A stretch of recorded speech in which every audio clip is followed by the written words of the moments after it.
So just a quick check-in. So we are dating update. So me and a Washington guy.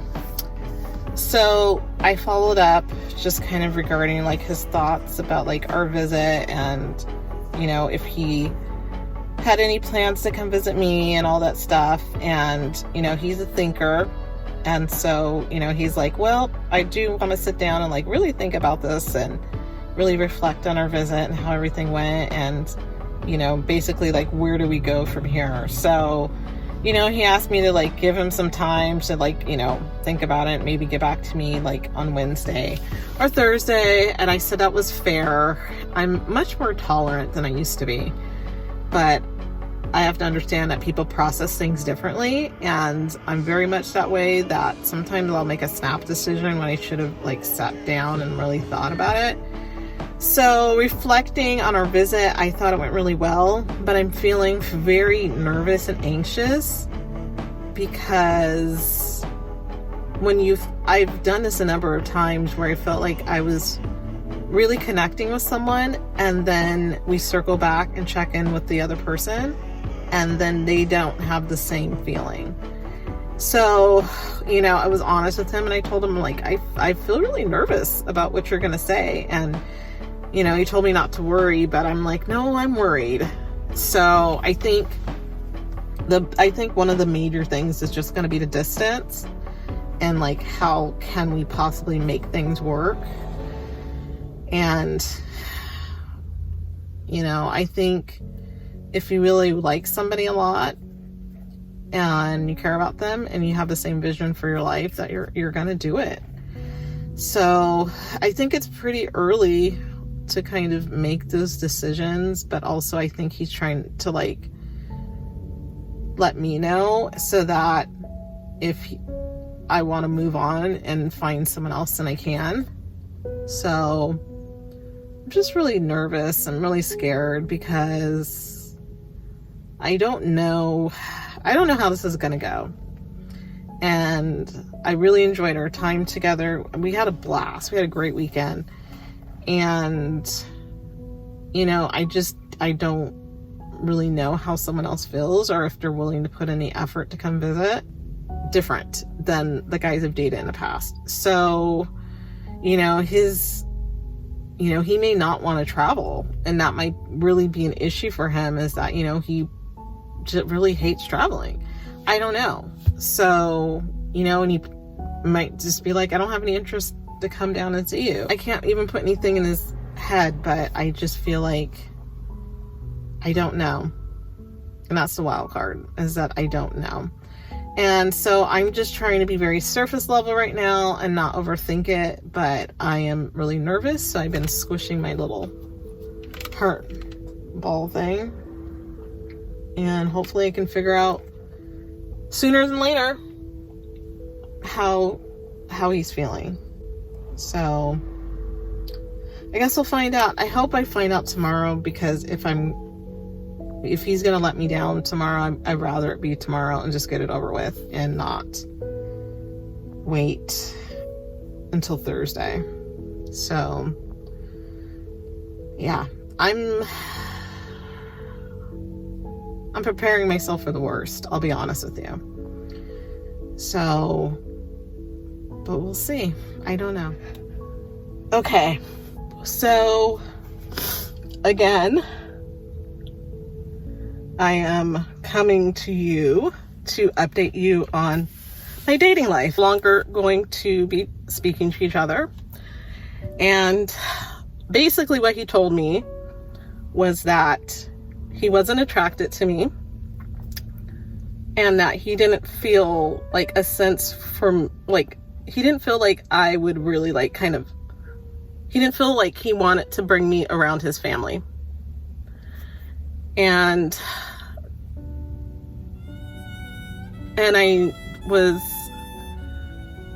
there's a couple other minor things. One of the things, he has this thing about opening doors for women, and that was a really big red flag when I met him.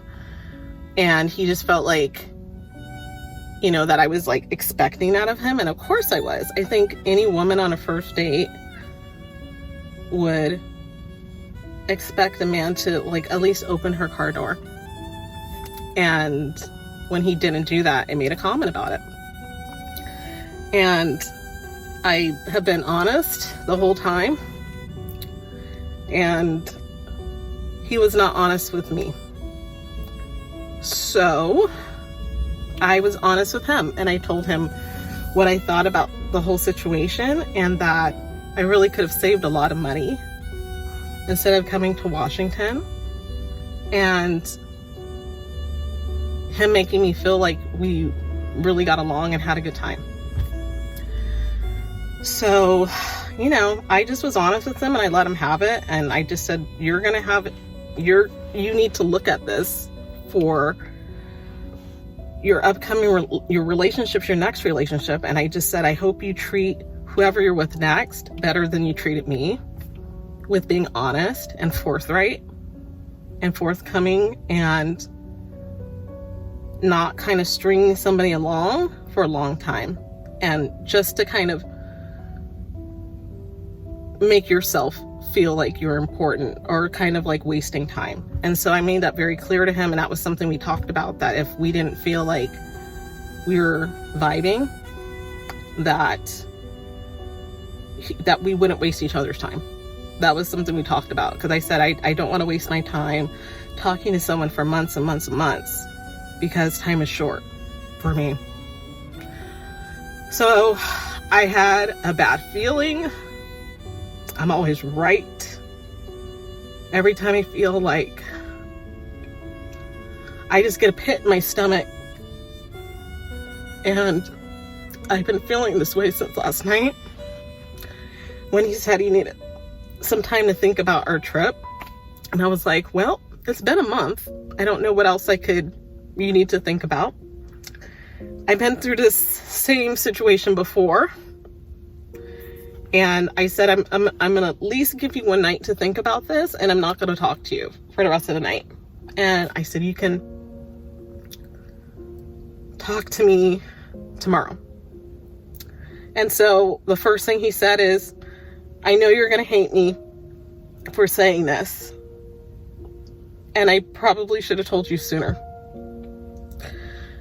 And it was just another confirmation and repeat situation in my world and in my life.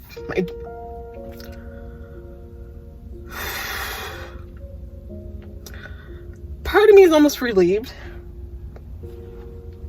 because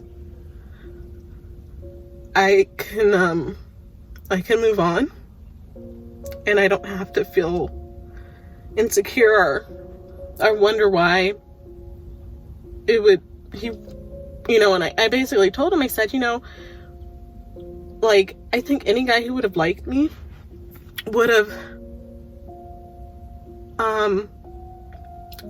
already scheduled his time to be with me. Another thing he said was, he was curious, that he didn't know, and that's why he wanted to just meet me, because he says, I didn't know how I really felt about you until I met you, and see how our first date went. And I almost feel like I asked him specifically. I said, what do you not find attractive? And, he just wouldn't tell me. And I said, I've been very honest with you, and I want to know. I need to know what. So he didn't give me like a really good answer on that. All I know is that he just didn't like me. So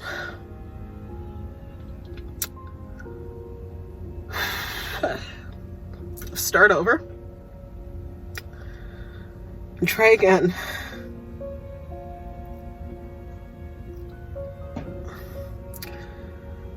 And unfortunately, I have to ask the question, is it because of my race? And, he said no, but I have to ask. Because honestly, that's a problem for a lot of people. He swore up and down that it was no. So, it's not the first time. And unfortunately, it probably won't be the last time that someone doesn't like you because of the way you physically look. Or they don't like something you say because you stand up for how you expect to be treated. And what I told him was, I've been real with you the whole time that we've been talking. And I would much rather have had him sit me down after our first date and for him to just say, we went out and this is a problem. I'm not feeling it. And like I said, I was prepared for that. And I would have just spent the rest of my time in Seattle. And I would have had a good time by myself.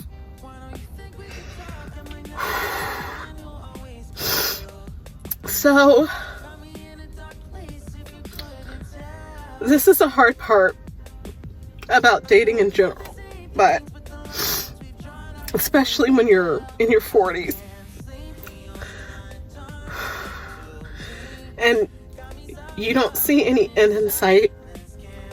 I have people who ask me about, like, my ex-boyfriend from, that I was with for 12 years ago, for 4 years, and even that relationship wasn't balanced. A lot of the reason why we broke up was because I didn't feel like it was balanced, and I didn't feel the same energy of attraction and giving of oneself. And it's happened again and again. So unfortunately, every time I date someone, I have a fear that I can't believe what anyone tells me. And that's really hard. That I've become so cynical that in my head, even though I say affirmations and I can look at myself in a mirror and I say, I'm not that bad. I don't think I'm bad looking, And it's so hard to keep that positive mindset. And feeling of self-love for myself when I'm repeatedly told I'm not enough. And that's something I have to continue to work really hard on, to not let other people shake me as much as I allow them to challenge the way that I feel about myself because of what other people think of me. And I've been dealing with this my whole life. Being told that I wasn't pretty and not good enough. And this is something that's probably going to continue to happen. But it hurts just the same. It really does. And I have to start over. So I'm probably going to take a couple days to process this again. And I started the process last night, actually, of just unlinking us from certain things that we've been sharing and deleting certain things. And I just started that process last night because I just didn't have good feeling. And unfortunately, my instincts are always right. They're always right. And so whenever I get those bad feelings, It's the same thing like with my ex-boyfriend, that I always felt really calm, and I always felt like everything was, I always knew that I could trust him up until a certain point in our relationship. And then I started to get this bad feeling. And that's when I really started to consider that maybe I should end the relationship, because I just wasn't getting the same energy back and not wanting to spend as much time with me. And so I made the decision for me to at least walk away with some dignity, very little dignity that I had left, and move forward. So unfortunately, this is the second guy this year that has rejected me. Last year it was one that I talked to, but I wasn't that into him anyway. And I have wasted 7 months of my life, actually 6 months of my life, maybe 5, I think going on 6, of talking to someone who just wasn't physically attracted to me. So I almost feel like this has to be a question that I ask before I kiss anybody. Are you attracted to me? And please be honest. And if you're not, then let's just be done. And I just told him, I said, I'm going to end this conversation with the very little bit of dignity that I have left. And I wish you the best. I told him, I said, I hope you find somebody who really loves you and who loves you for who you are. And I want that for you. And I just said, you know, really, I just stressed him. I said, I hope you really take my words to heart, that you,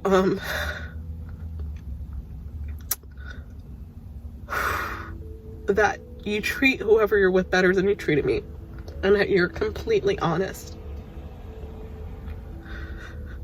And so anyway, that's kind of where I'm at. And I hope to be back with you guys in maybe a couple days, and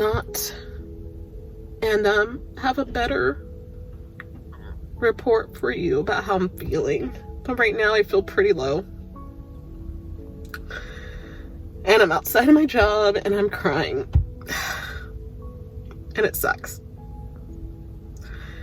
And the only thing that I know for sure is, and the only person I know that I can trust is myself. So with that, I am going to check in with you guys. Maybe not tomorrow, maybe not the next day, but I have to regroup and figure out what I'm going to do. And, you know, I have a lot of people who say, you know, try to find someone at church. And unfortunately, I've been at the same church for 12 years. I've never had anybody take any interest in me. Nobody's ever come up to talk to me. And that hurts. And I've just realized that nobody's interested. And so that's why I stopped looking there. So anyways, I have to get myself packed up so I can go home and probably cry some more once I go to church. And start over. I don't want anyone to feel bad for me, because they shouldn't. It's one of my catchphrases I always say is, it is what it is. And when someone tells you that they're not interested in you, you have to take them at their word. And what I said to myself is that I will never try to convince someone to love me. And so the best thing I could do is just be honest and ask the questions. And so at least I know from my own knowledge that there's just certain guys that just they're not attracted to me. And so anyways, this is my update with that. So you won't be hearing about him anymore. And I'll be starting over.